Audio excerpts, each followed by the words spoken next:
to Virginia Beach, and boy, do I have an amazing interview today. A delightful one of my clients has been on her own grief journey, and she's going to share that with you today and what she's done and how she's traveled to find healing after losing her husband, Bruce. So I'm so excited to have met Jayne Weathers in person, and here she shares her story.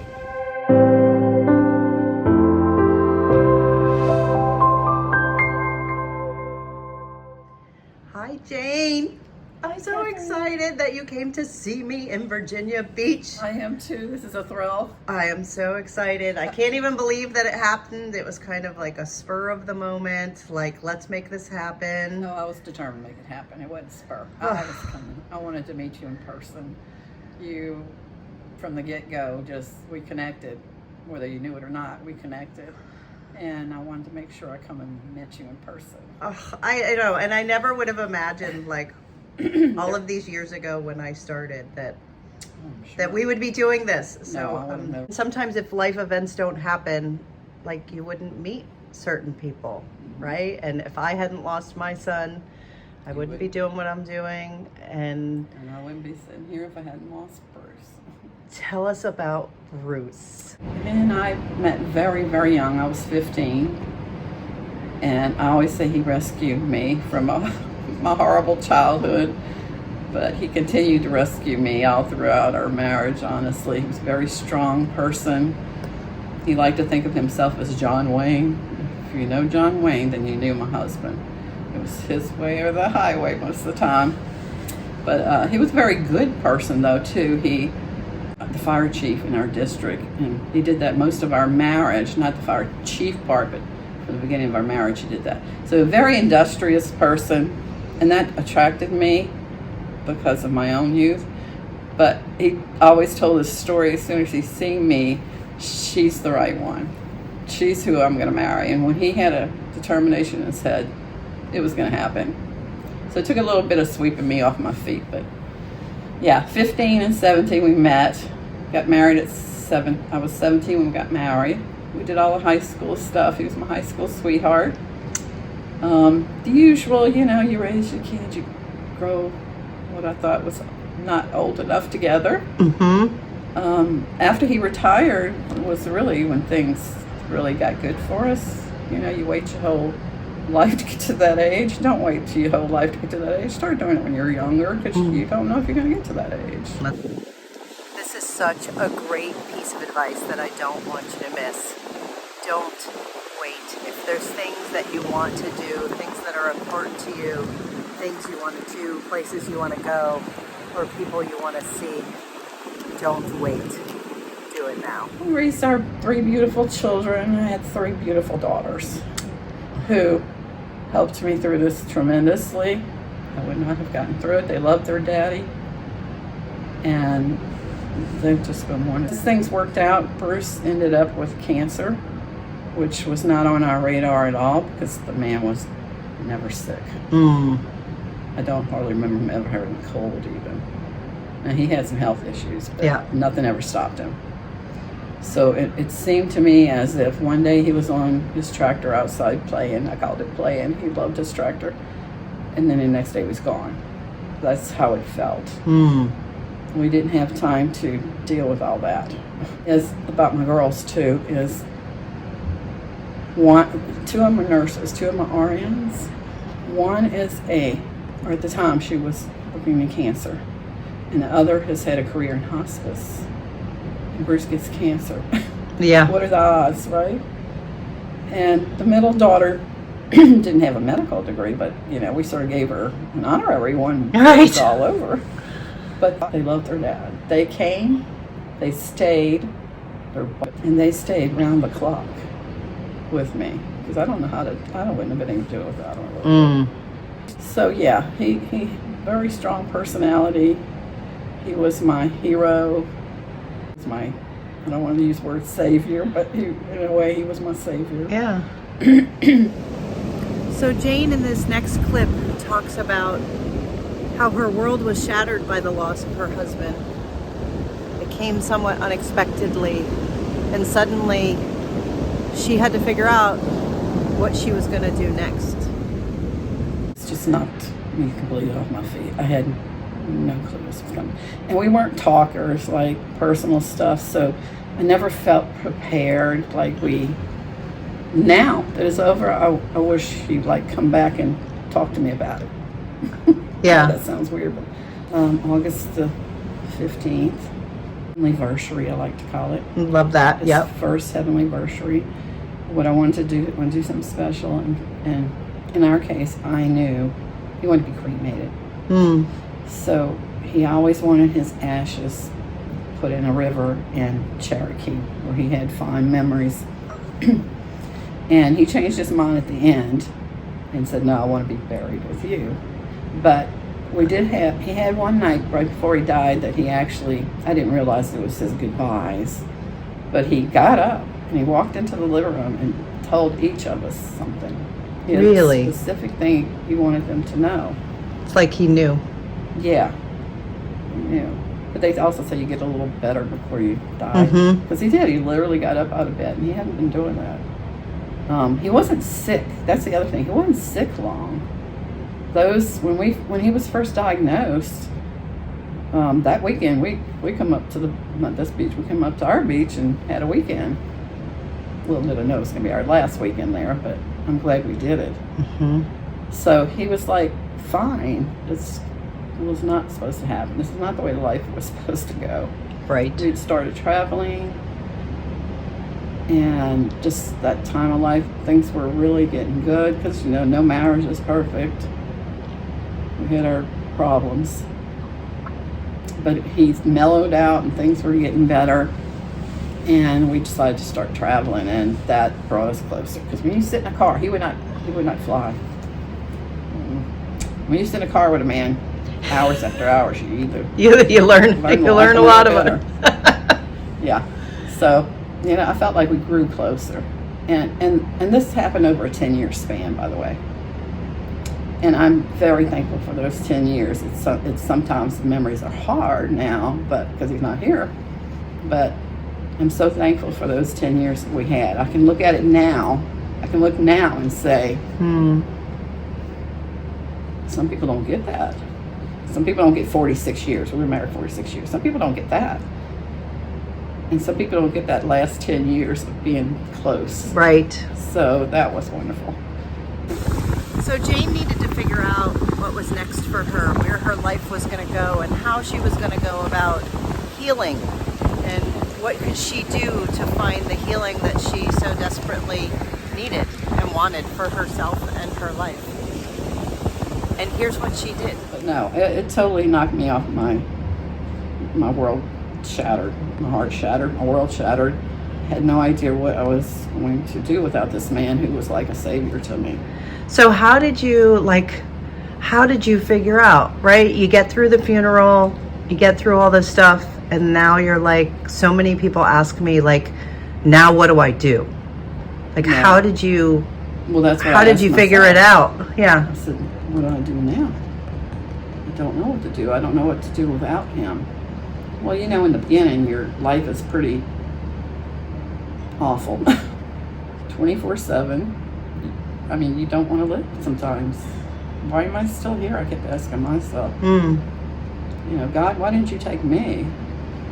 I asked myself a lot of different things, but yeah, I had no clue what I was going to do without him. I really never would have thought I could live without Bruce.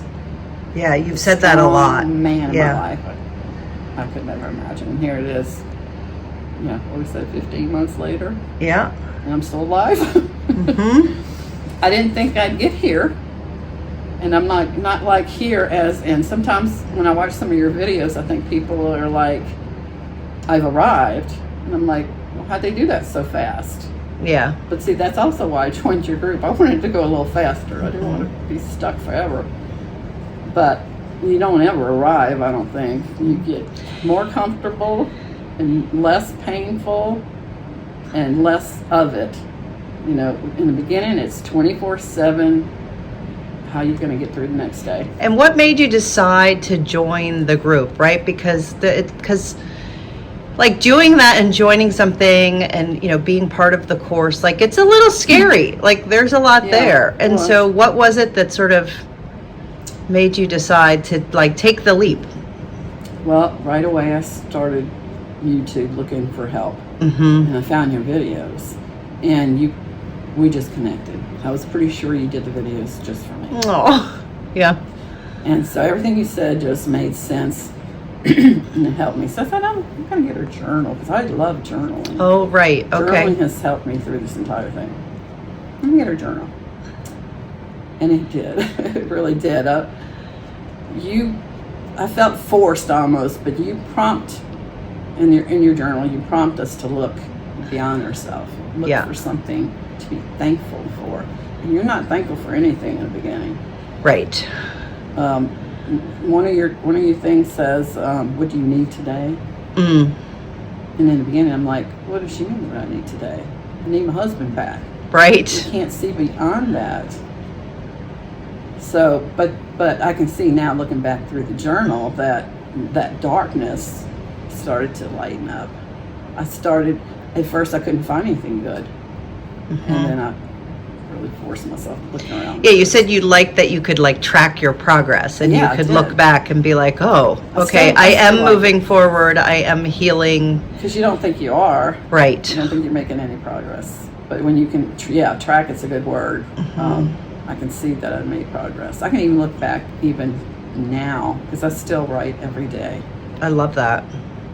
And I can see over my last 3 months how I grew, overcame. So yeah, your last 3-4 months have been amazing and incredible. So tell people what you decided and how did this happen? Because you've told me like the people in your life are like, she's crazy. Yeah. So like, how did you tell us what happened? After I did the Heavenly Versary, my youngest daughter met me, and we had a really good week and did that, and that was awful, that part, when he put his ashes in the river like he wanted me to. And then I just didn't want to go home. It hit me, I don't have to go home. There's nothing there. Now, that was a lot to lead up to this, okay? It took a lot of growing, even the few, year. A lot of things happened over the year that prompted me. I seemed to just hear myself say, you need to do this.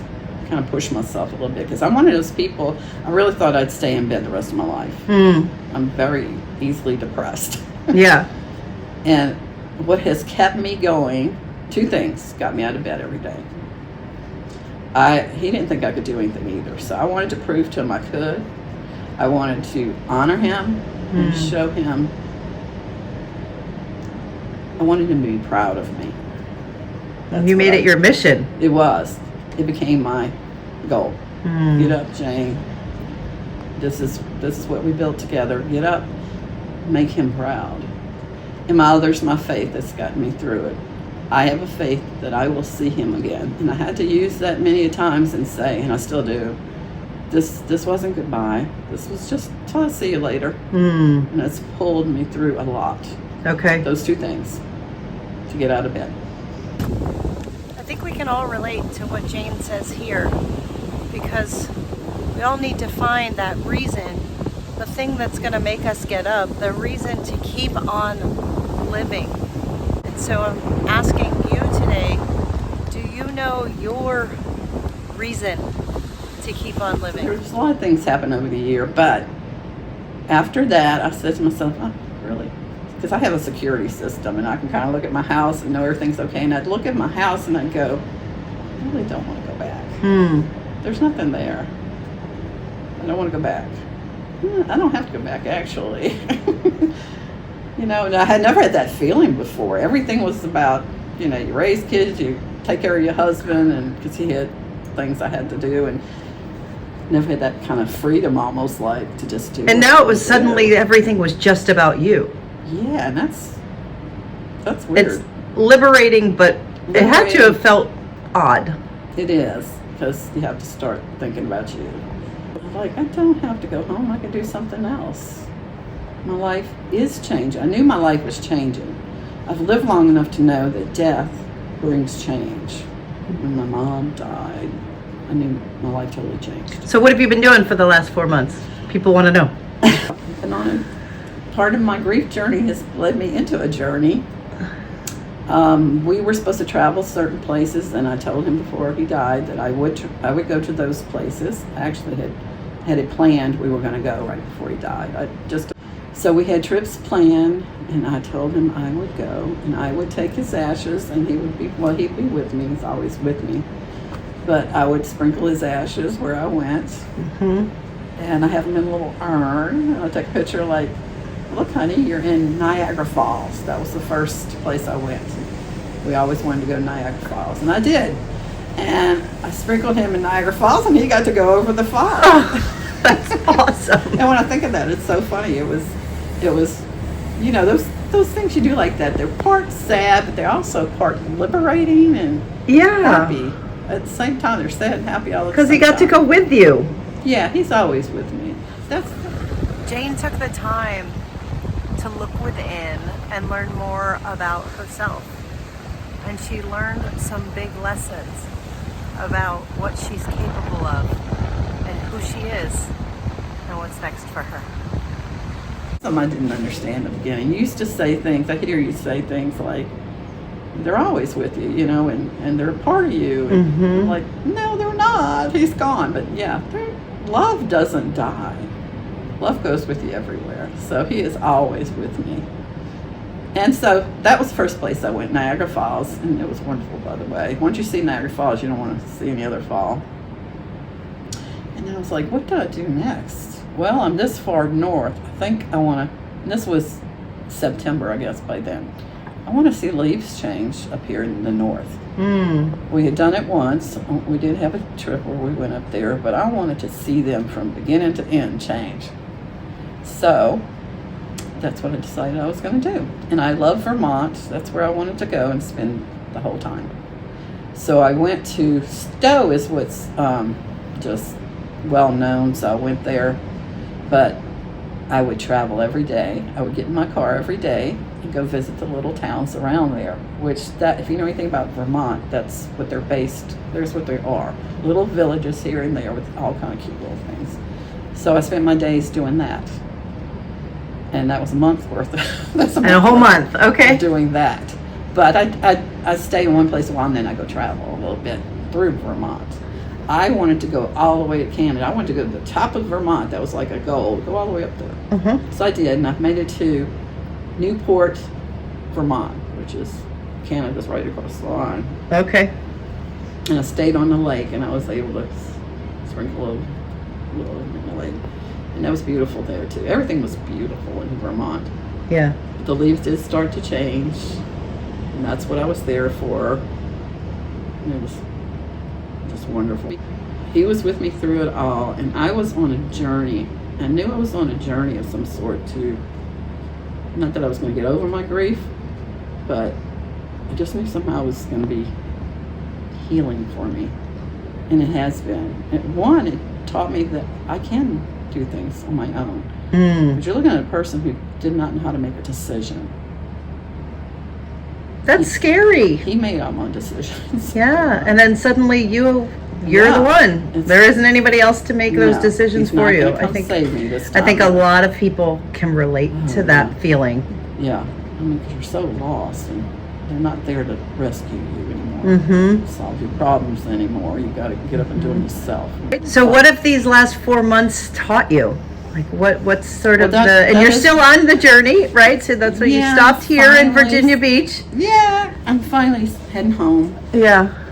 I finally found a place where I feel like I'm okay to go back home. It has taught me, that was one thing, that I can make decisions. I can do things on my own. And I can make mistakes. And I can fix those mistakes. Right. I didn't know I could do that either. And I did. I had a few little bumps on the road that I had to solve.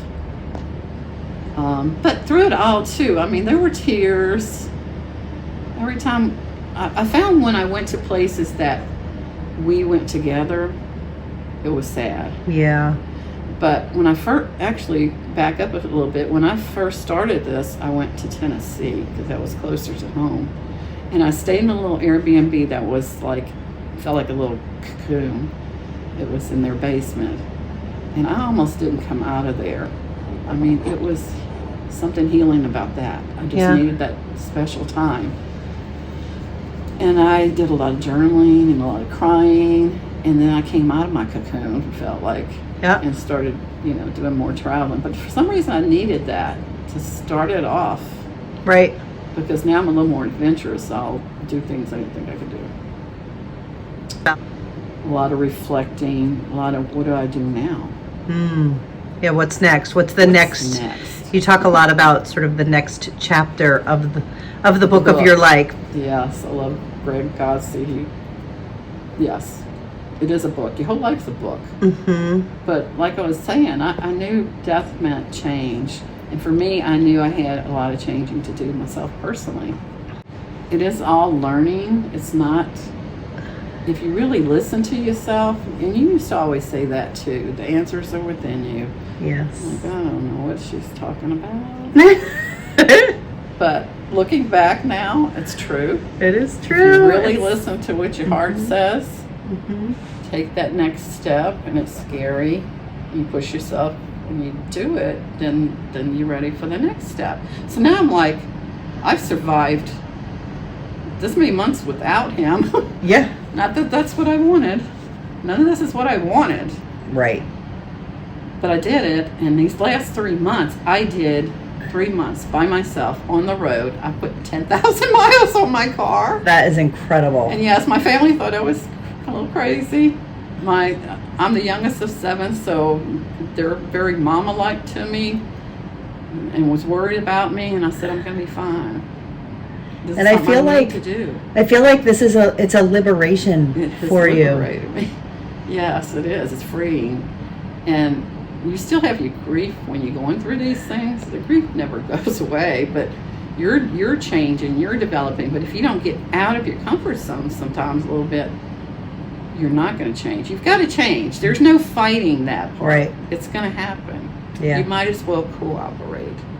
So Jayne talks about deciding to join the grief course that I teach. And what made her decide was, like so many others, it's a decision to do something that's scary, but it's to do something for you, to choose you, to realize that you deserve healing, that you deserve to learn more about yourself and your grief. How I found you was after I started journaling and watching your videos. I decided I would go to the grief group through hospice. I didn't know how in the heck I was going to do it, sitting around talking to people about my sadness. That just sounded so awful. And it turned out to be wonderful because they all had the same problem. Right. But it was only once a month. It wasn't filling me up. And I had taken steps in my life already, and I knew I was starting to feel a little stuck. And I kept hearing about your class. I said, it's time. It's time to take another step, because that was scary for me. It wasn't easy. Because this time it was going to be like a lot of people, and you were going to ask hard questions probably. Yeah, really is, I think, and from talking to so many of you guys, I think it really is deciding to choose you. Yeah. And to say, like, I'm worth this course, I need it, it's something that I want, I deserve it. Yes. I knew I needed it. I knew I needed to make a new step. And this was going to be a big one that somehow I knew was going to really help me. Yeah. Because I related so well with you. I love this next clip so much because Jayne shares from her vantage point, from her experience, what she wants all of you to know from the 15 months on her grief journey. And so here goes. Right? Like, imagine for a second, because I can guarantee you there are at least a couple of people watching you right now who are early in their grief. Maybe they've lost their husband or their parent or their child.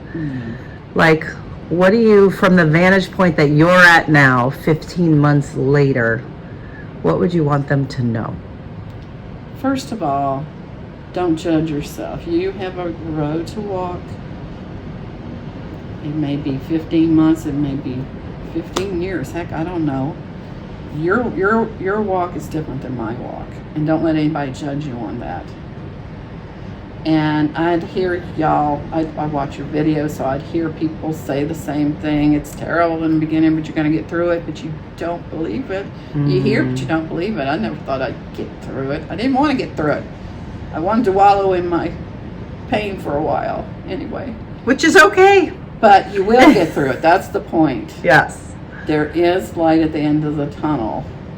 I use a lot of your mantras to get me through some of those, like pain, this is temporary. That one helped me a lot. What I'm going through right now, this pain, this dark tunnel right this minute, is temporary. It's not going to last forever. You don't feel that. Right. But I promise you, it's true. You will slowly walk through that tunnel, and all of a sudden there will be a light. And go towards that light.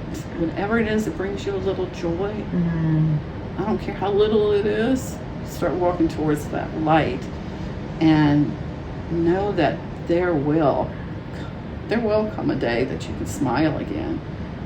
I remember asking you in one of your things, I laughed. I'm like, am I wrong for laughing? Right. And no, laugh. If that gave you joy, laugh. And little by little, you do start realizing, I've got to live this life. You're the one that's stuck here. I'm stuck here. Not that and I never felt like he wanted to go. So there was no anger about him leaving kind of thing. Right. He fought it to the end. And finally realized that there's no getting out of this. You got to start making up your mind, do you want to live or not? And how do you want to live? Do you want to live the rest of your life sad? Do you want to go anywhere? Do you want to do anything, or do you just want to be stuck? And I didn't want to be stuck, and that's what I heard you saying, and I was hoping I could catch that train and get onto it and get on with my life. I still don't know where I'm going, but I know I went 3 months and lived and survived, and it was good. It really was good, and it brought me a lot. I noticed when I was in that little cocoon, going backwards again, but I noticed I was smiling more. I did a lot of crying, but I was smiling more. Right. I said, well, what's different? Why am I smiling? Why is this making me happy? I'm just sitting in somebody's house. Right. I'm not even getting out looking at things. But I realized I had nothing there triggering me, all the pain. And for me, that was liberating, because we lived in the same spot nearly darn 50 years. And there was nothing I could do, nowhere I could go, no road I could travel down, that there weren't memories. Everything was a memory. Right. Your memories initially hurt. That gets better too. Some memories now come from me. But initially, I hear a lot of people say that at first they're really painful, but then as time goes on, some of them, are still, they bring you comfort. Yeah. And I know as time goes on, more will, but some still bring me a lot of pain. Tell the person to hang on. It will get better. And I know I heard the same thing and didn't believe it. And you probably ain't gonna believe me, but it will. Right. Well, and it's why we call the group Keep On Living. Yeah. Right? How can your grief inspire you To keep on living. and keep on living? Because that's what you have to figure out how to do. And sometimes You it's do. a one day at a time. It is. One moment in the beginning, it's 1 minute at a time. And then it becomes one moment, then it becomes one day. And I'm proud of myself. I Yeah. haven't been proud of myself much in my life, but this has really grown me. Yeah. And I do have a future, and I'm sorry it's not with him, but he is always with me. I wish he was here sitting next to me, but I wouldn't be here if he wasn't here. Right. This would not have happened if he wasn't here. It's going to change you. There's no way it can't, especially if you've been married a long time. Your whole entire routine of every day is geared around your family, your life. And then all of a sudden your life's not there anymore. Part of me died when he died. I will never be the same person. There's no, and I can't always make people understand that. They want me to be the same person. I'm not. Right. And I am going to do things to maybe make you think I'm crazy. But it's part of my journey. And I'm learning. Don't judge me for it. Yeah. This is what I have to walk through. I love my family, and like I have sisters who are always making sure I'm okay, and I love that about them. They've helped me so much. but I've got to do what I got to do. I am not that same person. Yep. Can't be. Well, we need to evolve through our grief. Yes. I think. Don't stay stuck. Yeah. And if you've got issues you got to work through, because we all do, whether it be, for me, I've had to work through, I realized I took him for granted. And that really hits you when you've been married a long time. Like, why didn't I do more for him? Why didn't I, when he went outside and did things, why didn't I go with him and help him? Because he didn't want help. That was his personality. I'm the only one who knows how to do it right. But I could have. There's many things I could have done. And I didn't. So I regret that. And I had guilt. And, you have all those things in the beginning, which you do learn to overcome that. There's a lot of things go through your head. But you work through them. You don't have to stay stuck. Right. And like I said, don't be judged by how long it's taken you, because your journey's different than mine.